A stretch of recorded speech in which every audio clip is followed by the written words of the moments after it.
हिमालये च केदारम डाकिन्याम भीमशंकरम वाराणस्याम च विश्वेश्वम त्र्यंबकम गौतमी तटे। नमस्कार, मैं हूं विकास द्विवेदी और अक्सर हम कई यात्राओं पर निकलते हैं। आज हम त्र्यंबकेश्वर की यात्रा पर हैं और जब यहाँ पहुँचे थे तो लगा कि क्यों ना एक ऐसी छोटी सी एक फ़िल्म बनाई जाए जिससे आप सभी तक जानकारी भी पहुँच सके और बाकी सारी चीज़ें भी हो सकें। तो ये सफ़र शुरू करते हैं और आप बहुत रोचक ये सफ़र होने वाला है। बने रहिए साथ में, हम अलग अलग पहलुओं से आपको वाकिफ़ कराने वाले हैं।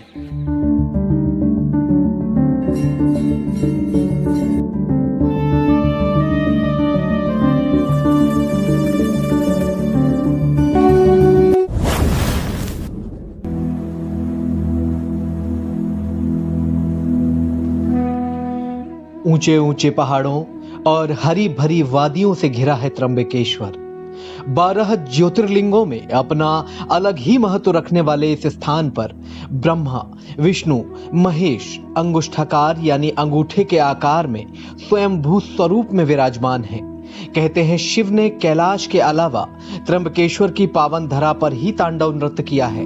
यहाँ शिव पिंडी में 3 लिंग विराजमान है। हर एक जगह जैसे शिव पिंडी के ऊपर लिंग होता है, या ऊपर लिंग नहीं है, बीच में गोल गड्ढा है, वो गड्ढे में 3 अंगुष्ठाकार लिंग है। इसको ब्रह्मा, विष्णु, महेश ऐसा बोलते हैं। ये तीनों भगवान पूरे वर्ल्ड में एक ही जगह बसे हैं, इसलिए इसको त्र्यंबकेश्वर ऐसा बोलते हैं। तो इसलिए ये पिंडी का यहाँ एक क्षेत्र का महिमा ही अलग है।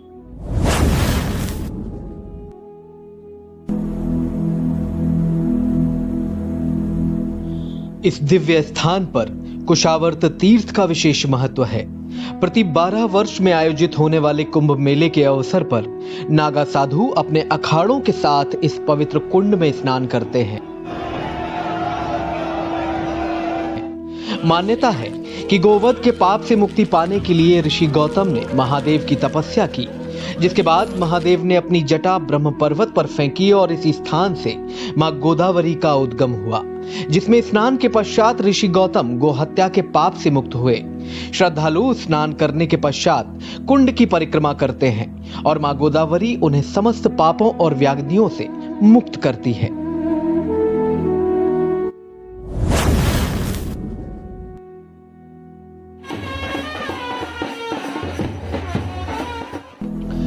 इस दिव्य स्थान पर एक विशेष परंपरा है। प्रत्येक सोमवार त्र्यंबकराज स्वयं पालकी में सवार होकर नगर भ्रमण पर निकलते हैं। इस दौरान कुंड पर बाबा का जलाभिषेक और पूजन अर्चन किया जाता है। नगर भ्रमण के दौरान गाजे बाजे की सुमधुर ध्वनियां एवं पुष्प वर्षा इस परंपरा की सुंदर छटा बिखेरते हैं।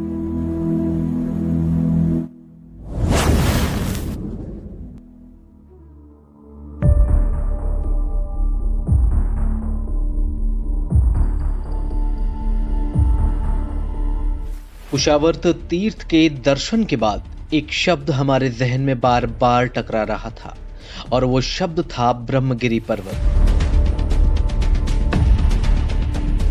इसलिए हम पर्वत की ओर निकल पड़े। उबड़ खाबड़ रास्तों से होते हुए पहाड़ तक जाने का रास्ता काफी दुर्गम है। हालांकि इस दौरान कई सुंदर नजारे आपको दिखाई देते हैं। करीब 45 मिनट के सफर के बाद हम इस पवित्र गिरी की तलहटी में पहुंच चुके थे।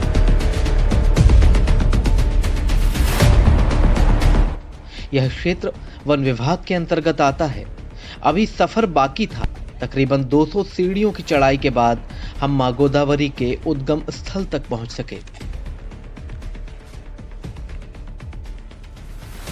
ऊपर शंकर जी ने जटा पछाड़ी है, उसमें से जो गंगा प्रकट हुई पहली बार इधर, इसलिए इनका नाम गंगा द्वार है। स्थान गोदावरी माता का गौमुख से निकलता है, इसको गंगा द्वार किया जाता है। जैसा बच्चा का जन्म होता है ऐसा गोदावरी का जन्म स्थल। यहाँ का जल इस पिछवाड़े कुंड में स्टोर होता है। ये 14 फीट डीप है, 14-15 फीट डीप है। यहाँ से अंडरग्राउंड नीचे एक राम जी का मंदिर है, जहाँ प्रभु रामचंद्र भगवान ने बार मरवा जाता है। उसके बाद गाँव में नहाने का कुंड है। ये गोदावरी कुंड में चला गया। कुंड में से बड़ा मंदिर ज्योतिर्लिंग ब्रह्मा विष्णु महेश्वर निकलता है।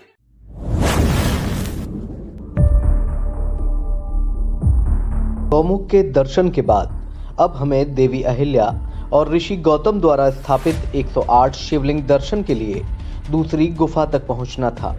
इस स्थान पर बंदरों का खासा आतंक है, इसलिए अपने सामान का विशेष ध्यान रखना होता है।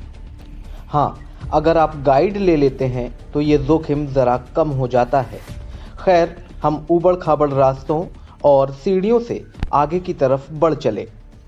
जो ब्रह्मगिरी पर्वत है जिसके ऊपर हम लगातार अभी चल रहे थे, दूर से जो आपको दिखाई दे रहा था उसका टॉप है ये उसके नीचे हम जस्ट बैठे हुए हैं। पहाड़ी को काट करके ये गुफा बनाई गई है और यहाँ 108 ये शिवलिंग आपको नजर आ रहे हैं। अहिल्या और गौतम ऋषि ये दोनों मिलकर यहाँ पर 108 शिव जी की यहाँ पर पूजा की जी। ये जितना आपको शिवलिंग दिख रहा है यहाँ, ये सब 108 शिवलिंग भगवान है। ये अहिल्या गौतम ऋषि की पत्नी अहिल्या श्री राम भगवान से चरण से उद्धर हो गया, वो अहिल्या माता है।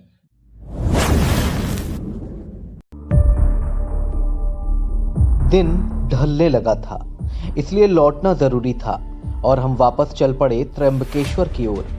मंदिर के आसपास खानपान से लेकर धार्मिक, आध्यात्मिक, तांत्रिक वस्तुओं का बाजार गुलजार है, जिसमें हर ओर केवल शिव ही नजर आते हैं।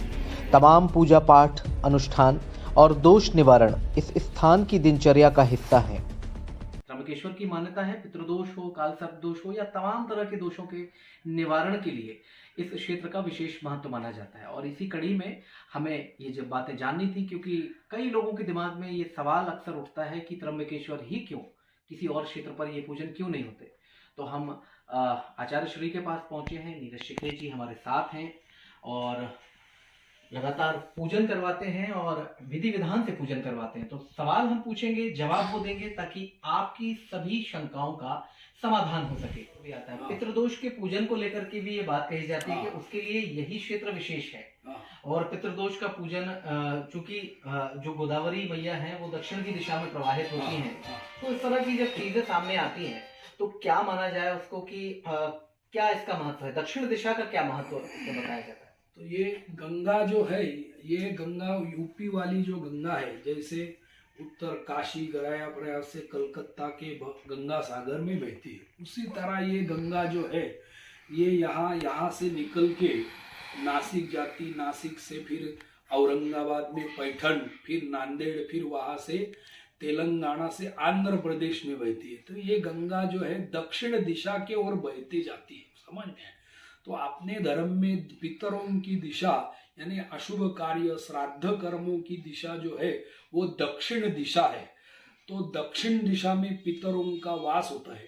तो दक्षिण दिशा में बहने वाली नदी पे अपने पितरों के लिए कोई पूजा पाठ माने श्राद्ध करेंगे तो यहाँ दिया पिंड उनको जल्दी से जल्दी प्राप्त होता है और अपने पितर खुश होके अपने को आशीर्वाद देते हैं। इसलिए यहाँ ये पूजा करने का ज्यादा महत्व है। महाराज जी, एक चीज और निकल के आती है, समय के साथ पहले तो परंपराएं और मान्यताएं अपने स्थान पर चला करती थी, लेकिन अब ये देखा जाता है कि कई सारे लोग भी पूजन करते हैं। मैंने ये भी सुना कई जगह कि आचार्य का चुनाव पूजन में सबसे महत्वपूर्ण विषय होता है। तो ऐसा क्यों कहा जाता है? आचार्य का चुनाव कैसे करें, पहला सवाल, और आचार्य का चुनाव इतना महत्वपूर्ण क्यों है? कैसा है, सभी जगह जो आजकल देखते हैं कि नहीं, जैसे कोई भी हम चीज लेते आजकल नया लेते, कोई भी वस्तु लेते, बाजार में सस्ता भी मिलता है और अच्छा भी मिलता है, ब्रांड का भी मिलता है। तो ये क्षेत्र में जो रहने वाले पंडित लोग हैं वो सालों से रहते हैं, उसको तीर्थ पुरोहित ऐसा बोलते हैं, समझ में। जिनके पास सालों से लोग पूजा करने के लिए आते हैं और यहाँ पूजा करने से उनकी माने 10-15 पीढ़ियों से उनका ये खानदानी काम चलता है। और क्षेत्र में रहने वाले ब्राह्मण लोग जो साधना किए हुए होते हैं, पूजा पाठ वगैरह जो रहता है, तो वो साधना से उनमें उनके पूजा बीजा करने से उनमें थोड़ा वो सब शक्ति रहता है। तो वो करने से, उनके माध्यम से करने से पूजा जल्दी से जल्दी फलदायी भी होती है। कुशावर्त तीर्थ से लेके स्वयं त्र्यंबक राज जहाँ पर विराजमान है, एक तरफ शमशान है, दूसरी तरफ गंगा नदी प्रवाहित होती है, यानी कि गोदावरी प्रवाहित होती है। बड़ा ही पुण्य फल देने वाला तीर्थ क्षेत्र है। और अगर आपके मन में ये सवाल थे तो मुझे उम्मीद है कि ये सवाल पूरे जो हैं वो हल हो चुके होंगे, उनके जवाब आपको मिल चुके होंगे कि त्र्यंबकेश्वर में ही पितृदोष पूजन और काल सर्प दोष जैसे पूजन कराना क्यों अनिवार्य शास्त्रों के अंतर्गत बताया गया है। शिव आदि है, शिव अंत है, शिव शून्य है, शिव अनंत है। हर कण में स्वयंभू भोलेनाथ के विराजे होने का एहसास इस तीर्थ में होता है और यही एहसास निराकार के साथ एकाकार हो जाने का भाव सृजित करता है। हम उम्मीद करते हैं कि हमारा प्रयास आपको पसंद आया होगा। आप सभी के लिए सहयोगी हेमंत शर्मा के साथ विकास द्विवेदी, त्र्यंबक राज।